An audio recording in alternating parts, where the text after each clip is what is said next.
perdido dos Elohim. Olá, sou Francis Valade. Bem-vindos ao Holograma Histórico. Episódio 121. A energia criativa e o verbo dos Elohim sobre a sexualidade humana. Antes de iniciarmos, deixo um lembrete aos que nos acompanham de outras línguas. O áudio original deste episódio está em português, narrado por mim, criador e narrador oficial do canal. As traduções automáticas para inglês e para outros idiomas são feitas diretamente pelo YouTube. Existe um tema que atravessa civilizações, religiões, impérios e guerras silenciosas dentro de cada ser humano. A força que desperta no corpo o desejo, o impulso que conduz à vida nova e, ao mesmo tempo, a ânsia de prazer. Essa força, que chamamos de sexual, foi compreendida de maneiras muito diferentes ao longo dos séculos. Nos tempos mais antigos, era celebrada como sopro de fertilidade, como ponte entre a terra e os céus. Mais tarde, foi reprimida por códigos religiosos, cercada de culpa, de medo e de silêncio. Em nosso tempo, tornou-se objeto de indústria e de mercado, algo consumido como produto. No meio dessa oscilação, perdeu-se a noção do que os Elohim chamavam de fôlego da criação. Segundo os textos mais antigos, quando a matéria foi moldada e recebeu o sopro, não recebeu apenas consciência, recebeu também a capacidade de multiplicar-se. A mesma vibração que acende a luz da mente é a que faz o corpo florescer e gerar nova vida. Na linguagem elohímica, não existem duas energias. Existe uma única frequência que se expressa em consciência, em amor e em geração. Mas, ao olharmos para a realidade contemporânea, vemos que a energia criativa foi distorcida. Para muitos jovens, a sexualidade já não é espaço de encontro nem de confiança. É um labirinto de aplicativos, de ansiedade, de comparações estéticas e de riscos. Alguns fogem para a abstinência voluntária, acreditando que, ao reter a força sexual, conquistarão poder ou iluminação. Outros mergulham na distração, trocando tempo e paz por atenção momentânea e validação. Entre a culpa e o consumo, restam perguntas que nunca foram respondidas com clareza.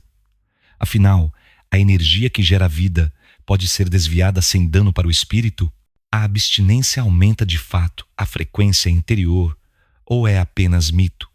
O amor entre corpos é menor do que a aspiração espiritual? O que pensariam os Elohim, aqueles que sopraram a centelha, ao ver que transformamos sua dádiva em tabu ou em mercadoria? Este episódio não é um sermão moral, não é campanha de abstinência, nem exaltação do prazer. É uma busca pela verdade vibracional. Queremos compreender o propósito da energia criativa dentro do projeto da criação, separar mito de realidade, recuperar a dignidade do amor humano e expor as armadilhas contemporâneas que sequestram a força vital. Quem escuta hoje precisa mais do que conselhos. Precisa de chaves para reconhecer a própria energia, para deixar de ser prisioneiro de culpas antigas ou de promessas modernas de poder. A verdade não é contra o corpo nem contra o amor. A verdade não se deixa vender como técnica de autoajuda. A verdade é simples. A força que nos faz viver foi dada para ser consciente, compartilhada com respeito e jamais usada para explorar ou humilhar. Hoje abriremos esse arquivo antigo, guardado no silêncio do verbo, e tentaremos ouvir o que os Elohim ainda diriam a nós sobre a sexualidade humana. Não para criar nova doutrina, mas para restituir sentido àquilo que desde o início foi chamado de sagrado. A vida que pulsa entre dois seres e se torna ponte para outra vida. Capítulo 1. A centelha criativa, a visão elohímica da energia sexual. Quando os Elohim descreveram a origem do homem, não falaram de glândulas hormônios ou instinto. Disseram que havia no pó um ponto de silêncio e que sobre esse ponto foi soprada uma vibração. Essa vibração, ao penetrar a argila, tornou-se calor. Do calor, brotou o movimento. Do movimento, brotou o desejo de continuar. Essa sequência foi chamada de centelha criativa. Não começa no corpo, mas encontra no corpo a sua morada. No antigo vocabulário elohímico, não existe palavra para sexo no sentido vulgar. Eles usavam o termo que, traduzido livremente, significa fôlego que se divide para multiplicar. A mesma frequência que sustenta a consciência, o impulso de aprender, de criar arte, de buscar o infinito, é a que sustenta a união dos corpos e a geração de um novo ser. Para eles, não há duas energias, uma espiritual e outra carnal, mas uma única corrente que se bifurca. Um braço sobe em direção à consciência, o outro desce em direção à matéria. Por isso, o ato de união nunca foi considerado profano entre eles. Profanação, na linguagem antiga, significava esquecer a origem do gesto. Esquecê-la é usar a centelha como brinquedo ou arma, desconectada do amor ou do propósito. Para os Elohim, essa desconexão é a verdadeira queda, não a presença do desejo em si, mas a perda de sentido. Quando os primeiros humanos começaram a nomear o prazer, começaram também a separá-lo do amor. Foi nesse momento que a centelha começou a ser vista como algo perigoso, algo que precisava ser escondido ou controlado. A história das religiões registra, século após século, essa oscilação. Ora, a força criativa era celebrada em festas de fertilidade, ora era temida e condenada. O campo vibracional, porém, manteve-se o mesmo. O que mudou foi a leitura humana. A tradição diz que, no instante em que duas vidas se encontram em ternura, uma terceira vibração se acende, mesmo que não haja fecundação. Essa vibração é campo, é ponte, é lembrança de que a criação continua. Não é pecado, não é sujeira, não é obstáculo ao espírito. O obstáculo está no uso da energia para manipular, comprar, vender, humilhar ou obter vantagem. A visão elohímica ensina que a reprodução é parte do pacto de manter a criação em movimento. Não é um dever frio de procriar, mas um convite à continuidade do sopro. O amor entre dois seres, quando consciente, é a extensão do mesmo verbo que, no princípio, soprou a vida no barro. Amor, prazer e geração não são concorrentes da elevação espiritual, são manifestações distintas de um mesmo rio. Se a centelha é um rio, a abstinência absoluta não é represa que acumula mais poder. É apenas uma comporta fechada. O que decide se a água fertiliza ou destrói é a intenção com que se abre ou se fecha o curso. Há períodos legítimos de recolhimento quando alguém escolhe redirecionar a energia criativa para estudo, arte, cura interior. Mas a crença de que toda perda seminal empobrece a alma é um mito nascido do medo, não da observação do campo. Os Elohim nunca separaram o espiritual do biológico. A separação é uma invenção humana que produziu culpa, servidão e comércio religioso. Recuperar a verdade antiga significa lembrar que a energia sexual é a mesma força que faz brotar a semente na terra e a mesma que move a mão que escreve um poema. Usá-la com consciência é respeitar o dom que nos foi dado. Negá-la ou banalizá-la é esquecer que cada centelha foi confiada para continuar a obra da criação. Capítulo 2. A queda da sacralidade, quando a centelha virou tabu. As primeiras aldeias humanas viam a união entre homem e mulher como gesto de bênção. O nascimento de um filho era celebrado com ritos de colheita, cânticos, danças e oferendas. Nos templos das civilizações agrícolas, a imagem da fertilidade estava nas estátuas de ventre cheio, nos grãos guardados para a semeadura e nas luas gravadas em pedra. A energia sexual era a lembrança diária de que a terra germinava sob a mesma força que gerava os filhos. Com o passar dos séculos, quando surgiram as cidades-estado e os impérios, o poder político começou a moldar a espiritualidade coletiva. O controle da sexualidade tornou-se ferramenta de ordem social. Surgiram códigos que definiam quem podia tocar quem, quando, de que modo e com que objetivo.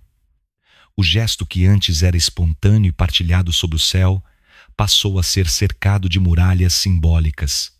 A centelha foi deslocada do campo do sagrado para o da culpa. Os Elohim, nos antigos registros, advertiam que o homem não deveria submeter a força criativa a nenhuma coroa ou sacerdote.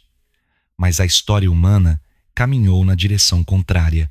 Os templos e os tronos aprenderam a domesticar a centelha para manter povos inteiros dóceis ou temerosos.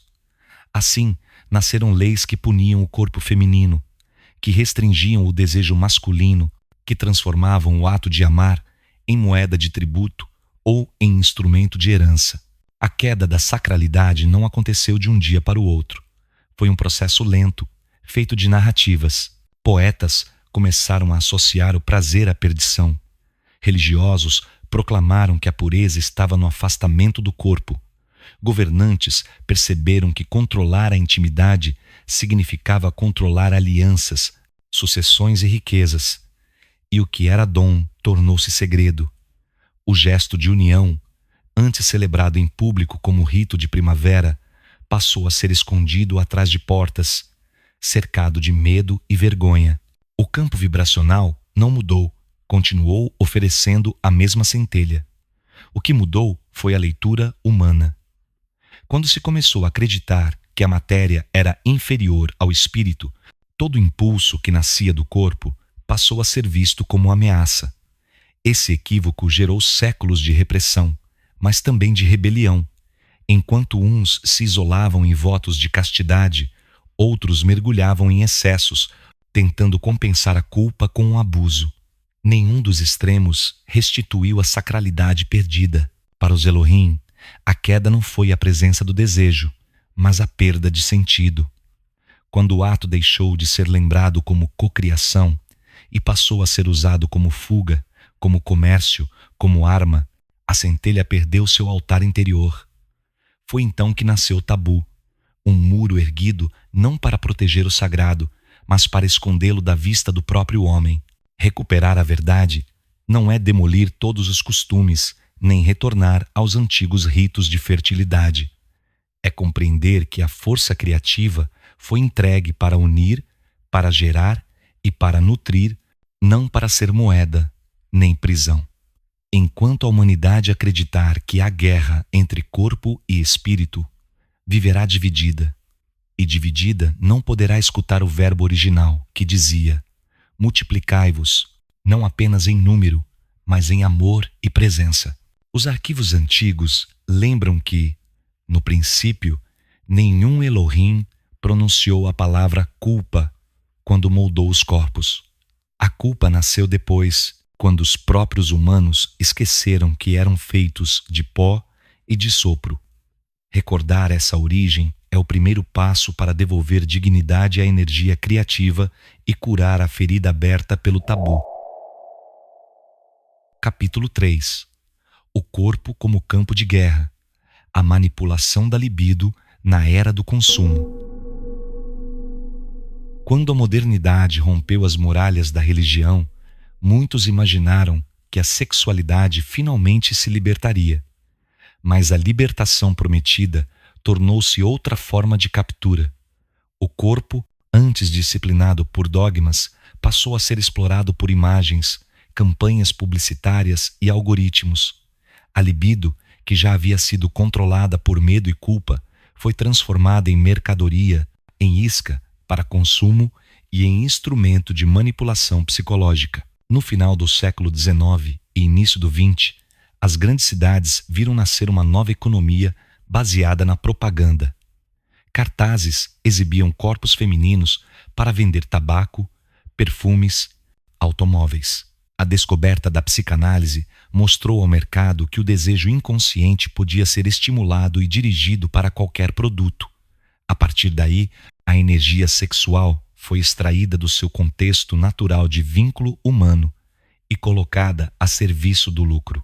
O século XXI levou essa captura a um nível mais profundo.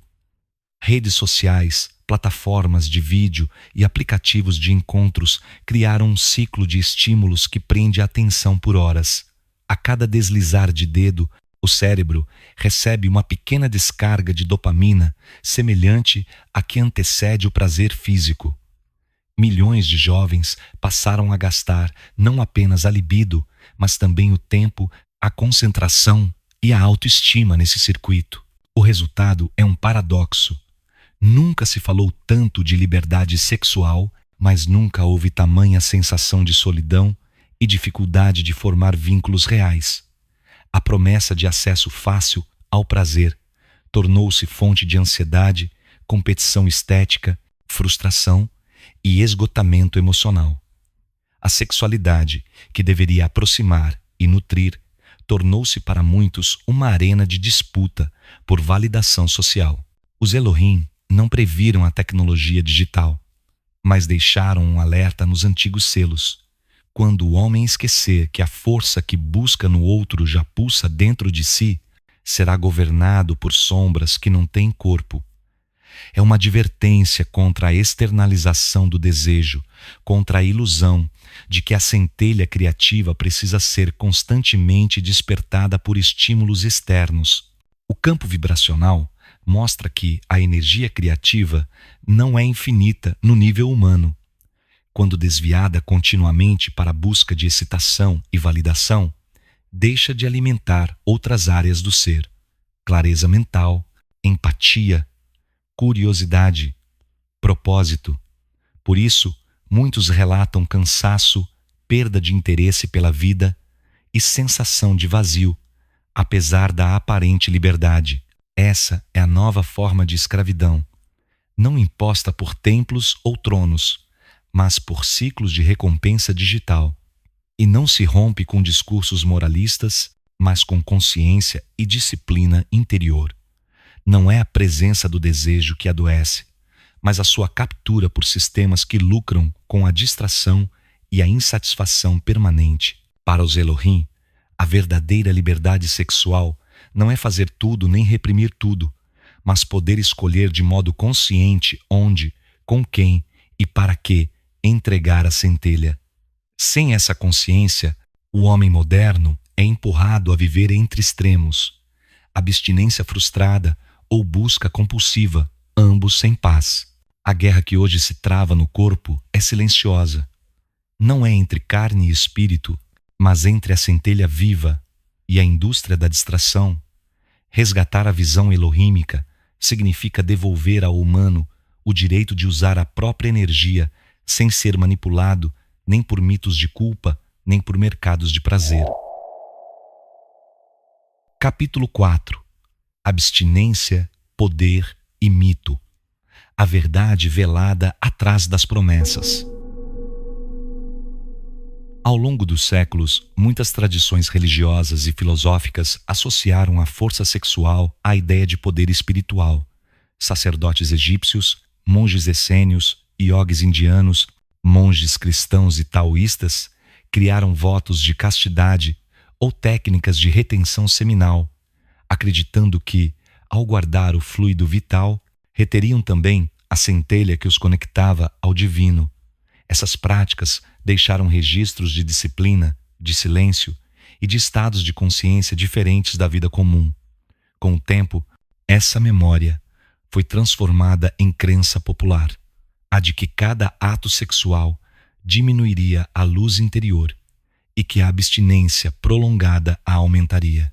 Nos dias de hoje, a ideia reaparece sob outros nomes: NoFap, retenção de sêmen, acúmulo de energia criativa. Promete-se vigor, carisma, magnetismo, sucesso financeiro, até iluminação espiritual. Muitos jovens, cansados da dispersão digital e dos relacionamentos superficiais encontram nessas propostas um caminho de disciplina e de esperança. Outros, decepcionados com a dificuldade de se relacionar, aderem à abstinência como resposta prática ao sofrimento. É preciso separar com clareza o que há de verdade e o que é mito. A biologia mostra que períodos de abstinência podem provocar, nos primeiros dias, aumento temporário de hormônios como a testosterona e alterações no humor e na motivação. Também é fato que a energia não gasta em busca constante de parceiros e de estímulos visuais pode ser direcionada para estudo, trabalho, arte ou meditação. Isso explica por que alguns relatam sensação de foco e de força renovada. Porém, não há evidência científica de que a retenção física prolongada produza iluminação espiritual ou aumento permanente de poder vital.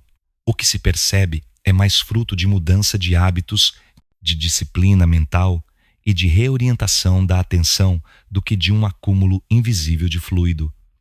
A crença de que a ejaculação reduz a alma ou o tempo de vida pertence ao imaginário simbólico de culturas antigas, que viam no sêmen a miniatura do sopro criador. Os Elohim, segundo os selos mais antigos, nunca ordenaram abstinência universal. Alertaram, isso sim, contra o uso inconsciente da força criativa, fosse em luxúria, fosse em comércio religioso. Na visão do campo, a centelha é fluxo, não estoque. Ela se renova na medida em que é usada com amor, com consciência e com respeito. Reprimida por medo ou vaidade, estagna e pode gerar tensões internas, ressentimento e rigidez emocional. O valor da abstinência está no sentido que a sustenta. Quando escolhida para recolhimento, cura interior ou dedicação a um propósito criativo, pode tornar-se instrumento de clareza e de presença. Quando imposta por culpa ou vendida como técnica de poder, transforma-se em armadilha. Nem a entrega consciente do corpo a um parceiro amoroso diminui a luz.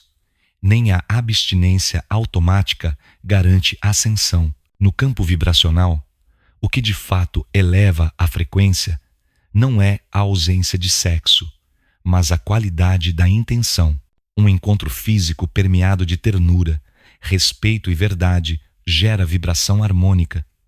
Uma abstinência cheia de orgulho ou ressentimento gera ruído. A centelha não é inimiga do prazer, é inimiga da inconsciência. O mito moderno da energia acumulada repete o erro antigo. Separa o que é uno. Acredita que há um cofre secreto a ser enchido com retenção, quando na realidade a centelha é rio que se fortalece no curso correto. Para os Elohim, a maior perda não é a do fluido, é a do sentido. Por isso, as antigas inscrições afirmam: o que se derrama em amor retorna ao rio. O que se perde em vaidade evapora no deserto. Revelar essa verdade é livrar jovens de promessas vazias e, ao mesmo tempo, libertá-los da culpa. A disciplina continua valiosa, mas precisa ser iluminada por consciência. Sem consciência, qualquer técnica se torna superstição. Capítulo 5. Amor, vínculo e reprodução. O sopro que continua a criação. Quando os Elohim modelaram o primeiro ser consciente, não lhe deram apenas o poder de existir. Deram-lhe também a capacidade de dar continuidade ao que foi iniciado, de modo que a vida não dependesse para sempre da mão criadora. Essa dádiva foi inscrita na carne como impulso de aproximação, atração e geração. A sexualidade não é um acidente biológico, é parte do plano de permanência da centelha na Terra. Por isso, nos registros mais antigos, a união de dois seres não aparece como concessão ou como tolerância divina, mas como ato de colaboração com a obra criadora. O amor físico, quando nasce de vínculo genuíno, é a extensão do mesmo verbo que insuflou a vida no barro. Cada encontro entre dois corpos carrega em si a memória do primeiro encontro entre sopro e matéria. A história humana, entretanto, separou os conceitos. De um lado ficou o prazer, do outro a obrigação de procriar. Quando o prazer foi condenado, o amor carnal passou a ser tolerado apenas como meio de reprodução. Quando a reprodução deixou de ser vista como mistério sagrado, o prazer foi liberado de qualquer compromisso. Nessa oscilação, perdeu-se a visão de que prazer, amor e geração são faces da mesma centelha. A visão elohímica recorda que o amor entre dois seres tem poder vibracional próprio. Mesmo quando não há fecundação física, a aproximação consciente de dois campos produz uma terceira frequência, uma ponte que nutre ambos e irradia para o ambiente. Essa ponte é o que nas tradições antigas se chamava de bênção do leito. Um campo de harmonia que fortalece a casa, os filhos, a saúde emocional. Na perspectiva do campo, a reprodução biológica não é inferior à criação artística ou espiritual. Todas participam do mesmo impulso de continuar, de deixar rastro no tempo. Quando um casal decide gerar um filho em amor e responsabilidade, está permitindo que uma nova centelha encontre corpo para se manifestar. Isso não é ato menor, é participação direta na expansão do verbo. Há também um aspecto vibracional esquecido, o vínculo afetivo.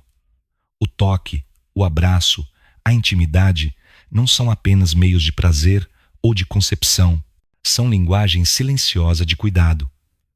O sistema nervoso humano foi moldado para liberar ocitocina, hormônio do apego, quando há contato físico seguro. Essa química cria confiança, reduz a ansiedade, fortalece o sistema imunológico. Na leitura elohímica, não é apenas química, é a centelha lembrando ao corpo que ele não está sozinho. Negar essa dimensão relacional e reduzir o sexo a mero ato de reprodução é mutilar o dom. Da mesma forma, reduzi-lo a passatempo ou moeda de troca esvazia a ponte vibracional que poderia nutrir. O equilíbrio está em reconhecer que o amor carnal não é rival da busca espiritual, é seu aliado quando vivido com presença e respeito. A narrativa que opõe santidade à intimidade humana é fruto de equívocos antigos. Ela desvia muitos de experimentarem a plenitude de compartilhar corpo e alma com outra pessoa e desvia outros de perceberem que gerar um filho com consciência e amor é um dos gestos mais elevados de colaboração com o Criador. Para os Elohim, a continuidade da criação sempre foi mais do que preservar a espécie. É manter aberta a oportunidade de que novas consciências surjam, aprendam, amem e evoluam. Toda criança nascida de um vínculo amoroso é vista como nova partícula do Verbo encarnado, não como fardo ou acidente. E cada casal que se aproxima em ternura, ainda que não gere descendência, reacende por um instante o eco do sopro primordial. Relembrar isso é devolver dignidade ao ato de amar fisicamente. É lembrar que não existe hierarquia entre criar um filho, compor uma canção ou escrever um livro. São expressões diferentes da mesma energia. O que as une é a intenção de continuar e de oferecer algo vivo ao mundo. Capítulo 6. O preço da desconexão, quando a energia criativa se fragmenta. Há um traço recorrente na história humana. Toda vez que uma força é separada do seu propósito, ela se volta contra o próprio portador. Foi assim com o fogo, que ao deixar de aquecer, passou a destruir. É assim com a palavra, que quando deixa de comunicar a verdade, se torna arma de engano. E é assim com a energia criativa. Quando perde seu elo com o amor e com a consciência, transforma-se em impulso fragmentado, gerando vazio, medo e dor. Os Elohim descrevem essa ruptura como quebra do circuito. No símbolo antigo, a centelha era representada por um círculo atravessado por um raio de luz. quando o círculo é mantido íntegro, ou seja, quando o ser mantém unidas mente, corpo e intenção, a luz circula sem perda. Quando o círculo é cortado, a luz escapa em descargas desordenadas. No nível humano, essa quebra manifesta-se em compulsão, apatia, culpa, euforia curta, seguida de exaustão. A modernidade acelerou esse processo ao colocar a libido em permanente estado de estímulo visual. A pornografia industrial, os anúncios, as redes sociais e a busca incessante por aprovação criaram um ambiente em que a energia criativa é provocada, mas raramente conduzida a encontros reais ou a projetos significativos. O corpo reage como se fosse chamado a gerar vida, mas o chamado termina na tela de um aparelho. O cérebro recebe a promessa de proximidade, mas não encontra o abraço. Essa discrepância entre estímulo e realização produz fissuras no campo emocional. O indivíduo sente excitação sem intimidade, prazer sem vínculo, saciedade sem calor humano. A curto prazo, pode parecer libertador. A longo prazo, instala-se a sensação de cansaço, de desânimo e de falta de sentido. É como gastar combustível girando o motor sem sair do lugar. A desconexão também se revela nas relações interpessoais. Quando a energia criativa é usada como moeda para conquistar aprovação ou vantagem, a pessoa deixa de ver o outro como parceiro e passa a vê-lo como recurso. Esse uso do outro degrada a confiança e fere a própria dignidade de quem oferece e de quem aceita. Os Elohim chamam isso de profanação do altar interno, não porque o ato físico seja sujo, mas porque a intenção deixou de ser encontro e tornou-se exploração. Nos relatos antigos, há uma frase atribuída ao verbo primordial: não quebreis a ponte por onde a vida atravessa. A ponte é o vínculo. Sem vínculo, a energia que deveria nutrir torna-se descarga que desgasta. Essa é a raiz de muitas formas de depressão e de ansiedade contemporâneas. Gastar força vital sem receber a nutrição do afeto, da ternura e do sentido compartilhado. O preço da desconexão não é apenas emocional. Estudos modernos indicam que a solidão crônica e o sexo dissociado de vínculo afetam o sistema imune, elevam níveis de inflamação, prejudicam o sono e alteram hormônios ligados ao bem-estar. O corpo testemunha, em linguagem bioquímica, o que o campo já sabia. A energia criativa foi feita para circular em ciclos de troca viva, não em loops de estímulo e descarga. Para os Elohim, restaurar a integridade do circuito não exige perfeição ascética, mas reconciliar prazer com presença e afeto. Exige lembrar que a centelha não é apenas impulso físico, é fio que liga duas consciências e, por instantes, as faz sentir que não estão sozinhas no universo. Enquanto a humanidade continuar a confundir liberdade com consumo, continuará a fragmentar a força que poderia curar e sustentar. A cura começa no reconhecimento. Não se trata de renunciar ao corpo, mas de restituir sentido aos gestos do corpo. Onde há sentido, a energia não se perde. Onde não há, ela se dissipa e deixa vazio. Capítulo 7. A disciplina interior. Reconduzir o rio à sua nascente. Entre a repressão que fere e a permissividade que dispersa, existe um caminho pouco explorado: a disciplina interior. Não é a disciplina dos grilhões, das culpas ou dos votos impostos por medo, mas a disciplina que nasce da escolha consciente de cuidar do próprio rio, de perceber para onde ele corre e como pode fertilizar a vida. Os Elohim chamavam essa prática de guardar a nascente. Para eles, a energia criativa é como água viva. Se deixada correr sem canais, alaga e erode. Se represada sem sabedoria, apodrece.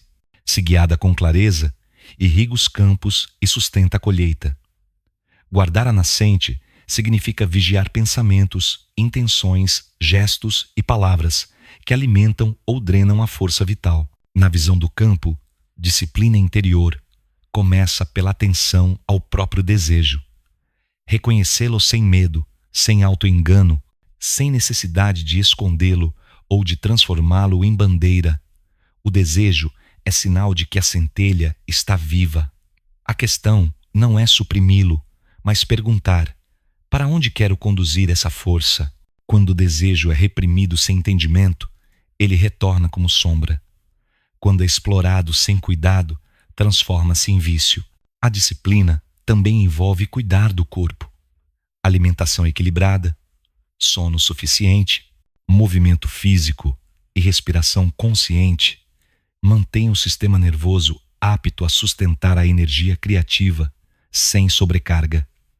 Muitas tradições antigas, dos essênios aos taoístas, associavam a moderação sexual à prática de respiração profunda, cânticos ou oração silenciosa, não por misticismo mecânico, mas porque sabiam que a mente dispersa e o corpo exausto não conseguem lidar com a intensidade do impulso vital. Outro aspecto é a gestão da atenção.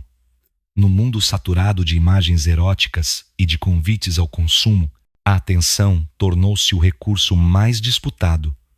Parte da disciplina consiste em limitar voluntariamente a exposição a estímulos que provocam desejo sem oferecer afeto ou sentido.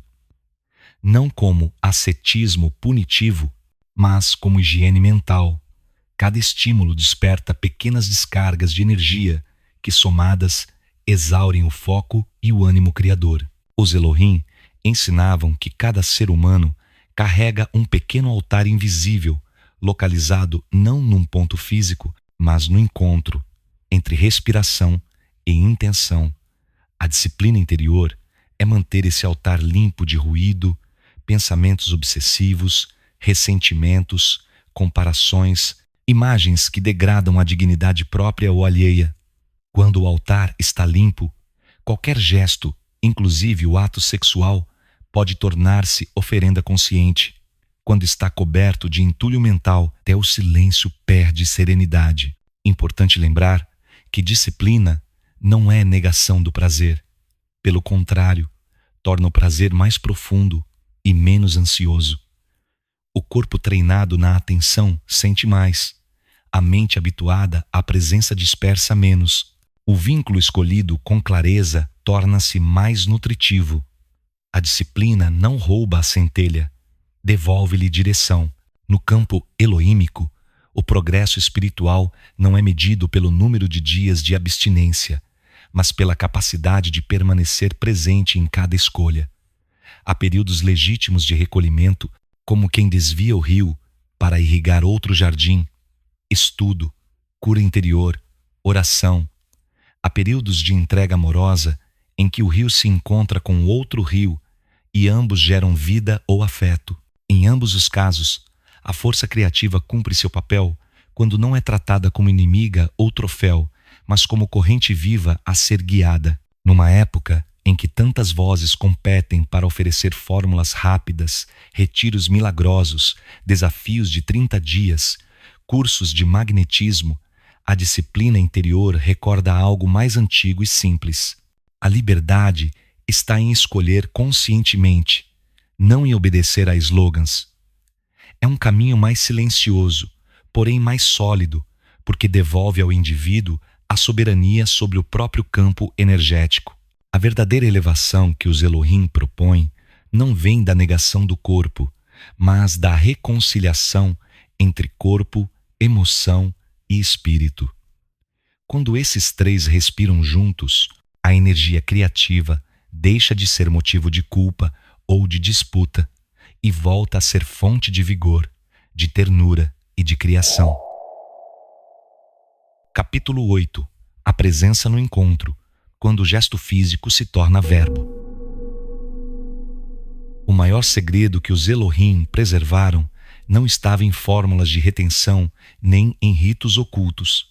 Estava em algo que parece simples, mas é raro: a presença plena no instante do encontro. Na visão deles, o que dá caráter sagrado a um ato não é o lugar, nem a liturgia, nem a posição do corpo. É a qualidade da presença, que se manifesta entre duas consciências quando decidem unir-se. Na maior parte das relações humanas, essa presença é fragmentada. O pensamento vagueia para o passado ou para a expectativa do que virá. O gesto físico torna-se mecânico. A atenção oscila entre desejo, insegurança e distrações. Assim, mesmo quando há contato, falta encontro. E sem encontro, a centelha não se acende em plenitude. O corpo recebe prazer, mas a vibração não se eleva nem nutre a mente e o coração. Os Elohim descreviam a presença como respirar no mesmo sopro. É um instante em que dois seres respiram de modo sincronizado, não porque se esforçam, mas porque cessam a pressa e o ruído interior. A respiração torna-se testemunho do verbo silencioso que passa entre eles. É nesse estado que a energia criativa se transforma em verbo. Um gesto passa a comunicar cuidado, não apenas excitação. Um olhar torna-se promessa de proteção. Um toque revela confiança. No campo vibracional, presença é atenção indivisa. Quando alguém se oferece ao outro com metade da mente em outra parte, a energia criativa dispersa-se. Quando ambos se encontram inteiros, o fluxo que percorre os corpos torna-se harmonioso e alimenta não só a intimidade, mas também a saúde emocional e física. Essa atenção indivisa é cada vez mais rara em um mundo de telas e notificações constantes. A ausência de presença é o que transforma muitos encontros em experiências vazias. As pessoas buscam no outro a confirmação do próprio valor, mas chegam a um instante do encontro com a mente dividida, ansiosas por desempenho, por comparação ou pela imagem que projetam. Nesse estado, a centelha que poderia unir torna-se combustível de insegurança. A relação, em vez de nutrir, drena. Os registros antigos dizem que, onde dois se unem com respeito, ali a criação renova o sopro. Essa renovação não depende de conceber um filho. É uma restauração momentânea do circuito de vida. Dois campos energéticos que, ao se cruzarem em confiança, recarregam um ao outro. Esse fenômeno tem paralelo na ciência moderna. O contato físico afetuoso reduz hormônios do estresse, fortalece o sistema imunológico e aumenta a produção de ocitocina, associada à empatia e ao vínculo. A biologia apenas confirma o que os Elohim intuíam. Presença e afeto têm efeito tangível sobre a saúde do corpo e da mente. A prática da presença exige desarmar expectativas e pressa. Exige chegar ao encontro sem o peso de provar valor ou de medir desempenho, deixando que o gesto seja natural e consciente. É uma forma de meditação compartilhada, não mística no sentido ritual, mas meditativa no sentido de atenção plena. Quando o corpo é tocado com atenção, ele se torna território de confiança. Quando o olhar é recebido sem julgamento, a mente relaxa. Quando o prazer é partilhado sem vergonha, a emoção floresce em gratidão. Essa experiência não pode ser vendida nem ensinada em fórmulas. Requer desaprender hábitos de distração, cultivar escuta, reconhecer o outro como presença viva e não como objeto. É isso que faz do ato físico um verbo. A energia criativa torna-se linguagem de cuidado e não apenas descarga de instinto. Na visão elohímica, todo gesto feito em plena presença participa do verbo que criou os mundos, porque atualiza a criação no instante presente. Não há conflito entre carne e espírito quando o espírito está desperto no gesto. O que degrada não é a nudez do corpo, é a ausência do ser. Ao recuperar a presença no encontro, o humano reconcilia-se com a centelha e com a própria dignidade. O prazer deixa de ser fuga ou prova de valor e volta a ser celebração do milagre de estar vivo e de poder compartilhar esse milagre. Capítulo 9. O equilíbrio entre amor humano e busca espiritual. Reconciliar pó e sopro. Desde que as primeiras escolas de mistério surgiram, os buscadores de luz tiveram de enfrentar a mesma pergunta: é possível caminhar na senda espiritual sem renunciar ao amor humano? Muitos responderam que não, alegando que o desejo carnal distrai a mente, apega o coração e dispersa a energia. Outros afirmaram que sim, argumentando que a intimidade amorosa pode ser veículo de crescimento quando vivida com consciência. Esse debate atravessou eras e moldou votos de castidade, celibatos monásticos e também ritos de união sagrada. Os Elohim não propuseram guerra entre pó e sopro. Na narrativa de origem, o pó foi escolhido justamente porque poderia sustentar a vibração. A matéria não é prisão, é instrumento. O problema começa quando o pó tenta existir sem ouvir o sopro, ou quando o sopro despreza o pó que o hospeda. No contexto humano, isso se traduz em dois extremos: espiritualismo, que demoniza o corpo, ou materialismo, que ignora a dimensão interior. A reconciliação exige lembrar que o amor humano é também caminho de revelação. Há lições que não podem ser aprendidas no isolamento: paciência diante da diferença do outro, generosidade no cuidado mútuo, humildade ao reconhecer limites, gratidão ao partilhar vulnerabilidade. O encontro íntimo ensina sobre serviço, entrega e confiança, virtudes espirituais que não se desenvolvem apenas no silêncio do claustro. Para os Elohim, a centelha criativa foi dada para aproximar mundos, une células para formar tecidos, une corpos para formar laços, une consciências para formar comunidade. Negar qualquer desses elos rompe a cadeia da criação. Assim, a sexualidade vivida em amor e presença não é obstáculo, é ponte de treino para o coração aprender a vibrar junto com outro ser. No entanto, o risco de dispersão é real. Quando a relação se torna dependência, quando o prazer é buscado como fuga da própria solidão, quando a atenção se fixa apenas no desejo físico, a centelha perde altitude. A busca espiritual requer espaço de silêncio interior. A vida afetiva requer tempo e dedicação. Ambas podem coexistir se cada uma tiver lugar e momento. Os mestres antigos recomendavam ritmo, não abstinência absoluta.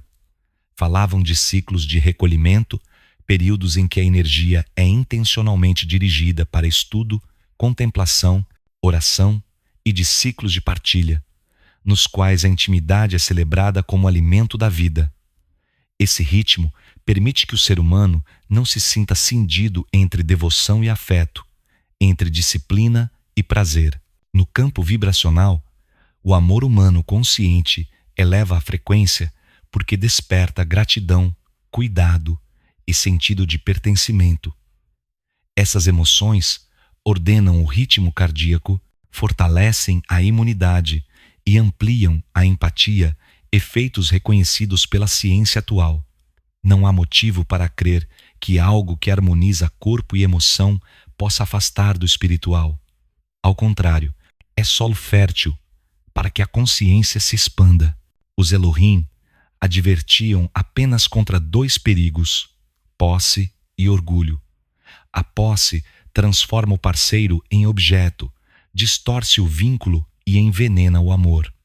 O orgulho transforma a abstinência em vaidade espiritual, criando julgamento e separação. Ambos corrompem o sentido original da centelha, que é unir e não dominar. Reconciliar pó e sopro significa aceitar que a transcendência não está fora da experiência humana, mas se revela através dela. O abraço amoroso, quando vivido em presença, torna-se oração silenciosa. O beijo torna-se bênção. A ternura, sacramento. Assim, a sexualidade deixa de ser obstáculo e torna-se veículo não para fugir do mundo, mas para habitar o mundo com mais consciência. Essa visão devolve paz aos que se sentem divididos entre desejo e fé.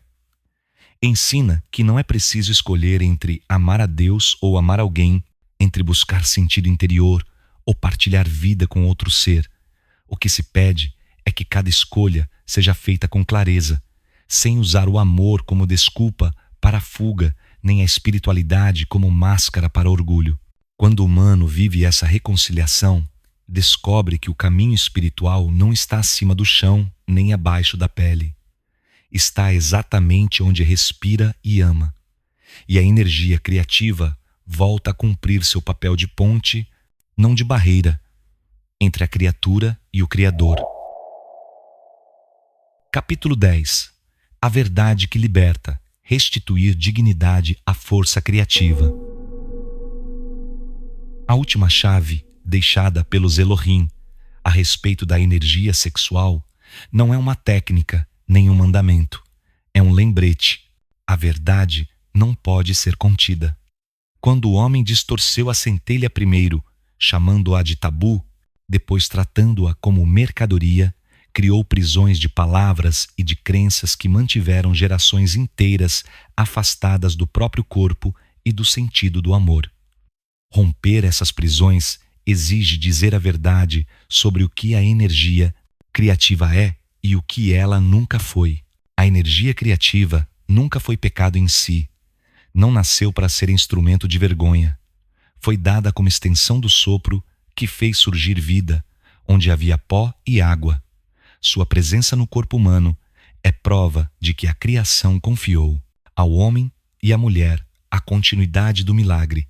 Negar essa força, demonizá-la ou manipulá-la sempre resultou em sofrimento e em culpa sem propósito. A verdade também diz que essa energia não é simples descarga biológica. O prazer físico é só a superfície de uma corrente muito mais ampla. Ele acompanha a liberação de hormônios que reduzem o estresse, fortalecem vínculos e aumentam a capacidade de empatia. Por trás da química está o fio vibracional que conecta duas consciências, mesmo que só por instantes, lembrando-as de que são parte de algo maior do que elas próprias. Esse fio é que foi chamado de verbo silencioso no encontro. Libertar a centelha significa restaurar dignidade ao corpo e à escolha. Cada pessoa tem o direito de decidir como viver a sua sexualidade, seja em união estável, seja em celibato voluntário, seja em recolhimento temporário, desde que essa escolha seja consciente, respeitosa e não guiada por culpa ou imposição externa. A energia criativa floresce onde há consentimento e cuidado, não onde há coerção ou vergonha. No campo elohímico, a centelha não reconhece as fronteiras que os homens criaram para classificar quem é mais ou menos puro. Ela só se retrai quando é usada para humilhar, manipular ou explorar. Não importa a religião, o estado civil ou a orientação. O critério é a intenção e a presença. Essa é a verdade que liberta, porque desloca a questão do domínio de regras externas para o domínio do coração desperto. Para a juventude de hoje, perdida entre hiperestimulação digital e discursos moralistas, essa revelação é um antídoto contra dois venenos: a ilusão de que vale mais quem coleciona conquistas e a ilusão de que vale mais quem nunca se entrega. Nem a promiscuidade é sinal de liberdade, nem a abstinência automática é sinal de santidade. Ambas podem ser prisões quando não nascem da consciência. A verdade também corrige um equívoco antigo. Espiritualidade não exige desprezo pela carne. Os Elohim sopram no barro não para depois rejeitar, mas para habitá-lo com luz. A experiência humana nascer, amar, gerar, envelhecer é parte do caminho de expansão da consciência. Fugir do corpo é fugir do laboratório onde o espírito aprende. Restituir dignidade à força criativa significa devolver ao amor humano o lugar de ponte sagrada entre pó e sopro. significa ensinar que a presença no encontro é oração silenciosa, que a ternura compartilhada é forma de cura, que a reprodução consciente é coautoria na obra do Criador, que a disciplina interior é liberdade, não castigo. Essa verdade não cabe em slogans de internet, nem em dogmas de púlpito. É simples demais para os que preferem complicar e profunda demais para os que preferem reduzir tudo à biologia. Mas ela continua viva porque pulsa no corpo de cada ser humano à espera de ser lembrada. Ao acolher essa visão, a humanidade poderá começar a reparar os danos feitos por séculos de repressão, exploração e distorção. O caminho não é retornar a ritos antigos nem abraçar modas modernas. É recuperar o sentido original do dom recebido. Somente assim, a energia criativa deixará de ser fonte de conflito para voltar a ser fonte de vida, vínculo e beleza. Que essa recordação traga paz aos que se sentiam divididos, clareza aos que estavam confusos e alívio aos que carregavam culpas herdadas. A verdade que liberta não afasta do Criador, aproxima-o do que é mais humano: o abraço, o vínculo, a capacidade de amar e de gerar. A restituição do sopro. Chegamos ao fim de um percurso que nos levou do pó das origens ao sopro que anima a carne. Falamos do rio da energia criativa, do mito da abstinência como poder, da manipulação contemporânea da libido, do amor que gera vida e do encontro que se torna verbo quando vivido em presença. Mais do que conceitos, este episódio procurou devolver dignidade ao que foi distorcido, lembrar que a sexualidade não é inimiga do espírito, mas parte da obra da criação. Quando os Elohim sopraram a centelha no barro, não criaram duas forças, uma para o céu e outra para a terra. Criaram uma única corrente que pulsa em direções diferentes. Em nós, sobe para o pensamento, para a palavra, para a arte e desce para o gesto, para o abraço, para a geração de nova vida. A divisão entre carne e espírito foi invenção humana nascida do medo e mantida pelo interesse de controlar corpos e consciências. A libertação começa quando essa divisão é desfeita, quando compreendemos que não precisamos escolher entre amar alguém ou buscar sentido maior, que podemos ser espirituais sem abandonar o corpo e humanos sem perder a aspiração ao infinito. A energia criativa volta a fluir quando a usamos com presença, respeito e verdade. Não há culpa no amor, não há pecado no abraço, há responsabilidade em cada escolha e consequências em cada intenção. Hoje, milhões de jovens vivem entre duas pressões opostas. De um lado, a cultura do consumo, que transforma desejo em produto. De outro, discursos moralistas que transformam prazer em vergonha. Ambas as forças sequestram a liberdade interior. Este episódio foi dedicado a romper essas duas prisões e oferecer um caminho de consciência. Reconhecer o dom, cuidar dele, escolher com clareza, proteger o vínculo e o próprio coração. A verdade revelada pelo campo é simples. A energia criativa não é estoque que se acumula, é fluxo que se renova. Não se perde quando se partilha em amor, perde-se quando é desviada para exploração ou vazio. Não aumenta com orgulho ou com abstinência mecânica, aumenta com gratidão, com presença e com disciplina interior. Não faz distinção entre ato físico e ato espiritual, pois ambos nascem da mesma centelha. Recuperar essa verdade é também ato de cura coletiva. A humanidade carregou por séculos feridas causadas pela repressão, pela vergonha e pela profanação do corpo. Reconciliar pó e sopro é devolver paz a famílias, a casais, a indivíduos que se sentiam divididos. É lembrar que gerar um filho é tão sagrado quanto escrever um salmo, que compartilhar ternura é tão necessário quanto estudar os céus. Aos que nos ouviram até aqui, fica um convite. Observem o próprio rio interior. Percebam como gastam ou guardam sua força vital. Questionem as vozes que tentam usar o desejo para controlar sua vida. Sejam as vozes do mercado, sejam as da culpa. Redescobram o valor do amor humano como ponte de cura e de presença. Usem a disciplina não como castigo, mas como arte de guiar a corrente. Peço que compartilhem este episódio com os jovens, com os adolescentes e com todos os que ainda estão formando a sua visão do mundo. São eles os mais atingidos pela confusão contemporânea e os que mais precisam ouvir que a vida não é culpa nem mercadoria, é dom a ser cuidado. Que este diálogo possa ajudá-los a escolher com clareza, a amar com respeito e a não cair em armadilhas que os afastam de si mesmos. Se o conteúdo do holograma histórico toca você e deseja apoiar para que continuemos trazendo investigações profundas e independentes, considere contribuir. PayPal, francisvalade@hotmail.com. Chave Pix, francis.valade@gmail.com. Agradeço a cada um que caminha conosco nesta jornada de revelar o que estava escondido atrás de mitos e de ruídos. A verdade não pode ser contida, e quando é dita, liberta.